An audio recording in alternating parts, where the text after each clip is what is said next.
আপনারা ঘটনার প্রথম মোমেন্টটা শুনলেন, এরপরে আমরা দফায় দফায় স্যারদের সাথে মিটিং করেছি। আমাদের ডিরেক্টর স্যার ছিলেন, আর্মি প্রশাসন ছিলেন, আমাদের ডিপার্টমেন্ট হেড স্যার ছিলেন, আমাদের প্রফেসররা ছিলেন, স্টুডেন্টদের প্রতিনিধি ছিলেন, ইন্টার্ন ডক্টর ছিলেন, আমরা যারা ডক্টর আছি কর্তব্যরত তারা ছিল, এবং যে স্টুডেন্ট পরিচয় যারা বিউবিটির লোকজন ছিল ওনারাও ছিলেন। আমাদের দফা দফায় মিটিং হয় এবং মিটিং শেষে আমরা দুইটা দাবি উত্থাপন করি। এক নাম্বার দাবি ছিল আমাদের যে 24 ঘন্টার মধ্যে যে আমাদেরকে অ্যাসল্ট করেছে, আমাদের ডক্টরের উপরে আঘাত করেছে, তার গ্রেপ্তার নিশ্চিত করে দৃষ্টান্তমূলক শাস্তি ব্যবস্থা করতে হবে। 2 নম্বর দাবি ছিল আমাদের ইমার্জেন্সি সার্ভিস যেগুলো চালু আছে, ওই ইমার্জেন্সি সার্ভিস পয়েন্টগুলোতে প্রশাসন, আর্মি, পুলিশ অন দি স্পটে থাকবেন। কিন্তু আমরা দেখতে পাই যেহেতু আমাদের এই দাবি দুটো পূরণ হয় নাই, এবং আমরা গতকালকে রাতে আরো 2টা ইনসিডেন্ট ঢাকা মেডিকেল কলেজে ঘটে আমরা দেখেছি।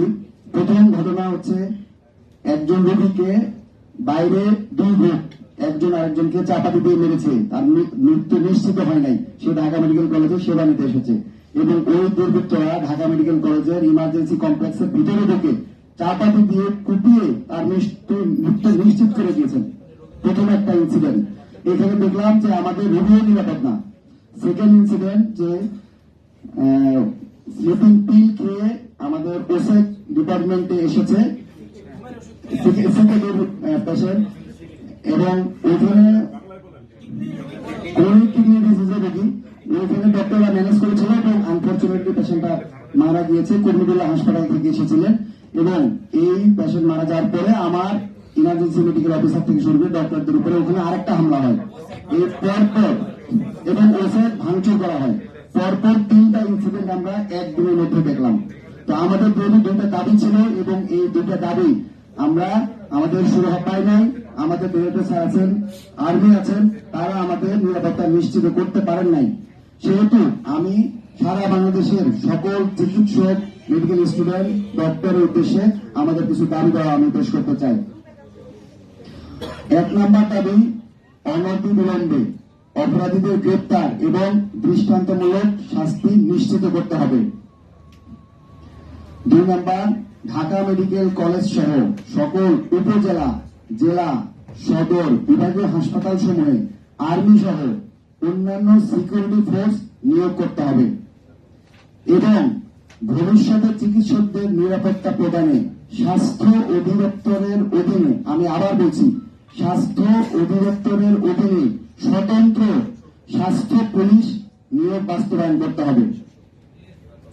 3 নম্বর, কার্যকর ও সময়োপযোগী স্বাস্থ্য সুরক্ষা আইন অতি দ্রুত প্রণয়ন এবং বাস্তবায়ন করতে হবে। 4 নম্বর পয়েন্ট, আমার সারা বাংলাদেশের যত চিকিৎসক আছেন সমস্ত চিকিৎসক আজকে এখন থেকে কমপ্লিট শাটডাউনে যাবেন। সরকারি হাসপাতাল, বেসরকারি হাসপাতাল, প্রাইভেট চেম্বার, অপারেশন সমস্ত শাটডাউন যাবে, এবং এর দায়ভার, এর ব্যর্থতার দায়ভার আমাদের চিকিৎসকদের উপরে না গিয়ে সমস্ত প্রশাসনের উপরে যাবে। কারণ আমরা 24 ঘন্টা সময় দিয়েছিলাম এবং আমরা কাজে ফিরেছিলাম। গতকালকে রাতে যেহেতু প্রশাসন আমাদের নিরাপত্তা নিশ্চিত করতে পারেন নাই, সেহেতু আমরা আর কর্মক্ষেত্রে যাব না, এবং কর্মক্ষেত্রে আমরা নিরাপদ না। তাই আজকে থেকে কমপ্লিট শাটডাউনের ঘোষণা দিলাম। আজকে দুপুর 2টার সময় ঢাকা মেডিকেল কলেজ বাগান গেটে আমি গণ জমায়েতের আহ্বান করছি, এবং সারা বাংলাদেশ থেকে সমস্ত চিকিৎসক, মেডিকেল স্টুডেন্ট যারা আছেন সবাই বিক্ষোভ কর্মসূচিতে অংশগ্রহণ করার জন্য আহ্বান করছি।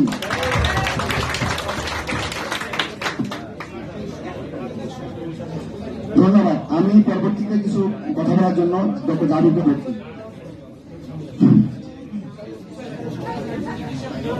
জি ধন্যবাদ। এখানে আমার যারা চিকিৎসক বৃন্দ আছেন, এখানে যারা আমার চিকিৎসক বৃন্দ আছেন এবং আমার সাংবাদিক ভাই বোন যারা আছেন এখানে, তাদের জন্য আমি আরেকটা ইনফরমেশন দিচ্ছি।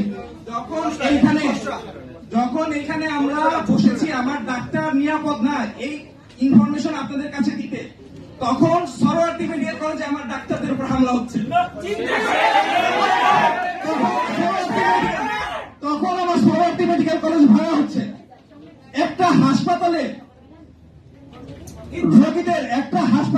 রোগীদের ছেলে আরেক পক্ষ এসে কুমাচ্ছে, মার্ডার করার চেষ্টা করছে এবং এমন ইনফরমেশনও এসেছে যে সেই রোগী মারা গিয়েছে। যেখানে হাসপাতালে রোগী নিরাপদ না, সেই হাসপাতালে ডাক্তার কিভাবে নিরাপদ থাকবে? সেই হাসপাতালে ডাক্তারের নিরাপত্তা কতটুকু একটু চিন্তা করেন।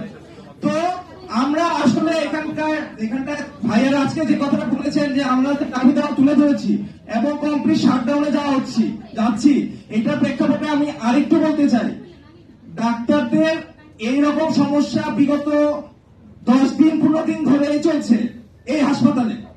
আমার যারা ফিমেল কলিগ আছেন, মেয়ে ডক্টর যারা আছেন, তাদের এই হাসপাতাল থেকে তুলে নিয়ে যাওয়ার হুমকি দেওয়া হয়েছে। এই তথ্য আমরা আমাদের ডিরেক্টর স্যার সহ অফিসিয়াল সবাইকে ইনফর্ম করেছি এবং বারবার আমরা তাদের সাথে বসেছি এবং আমরা এটা সুরাহা পাই নাই।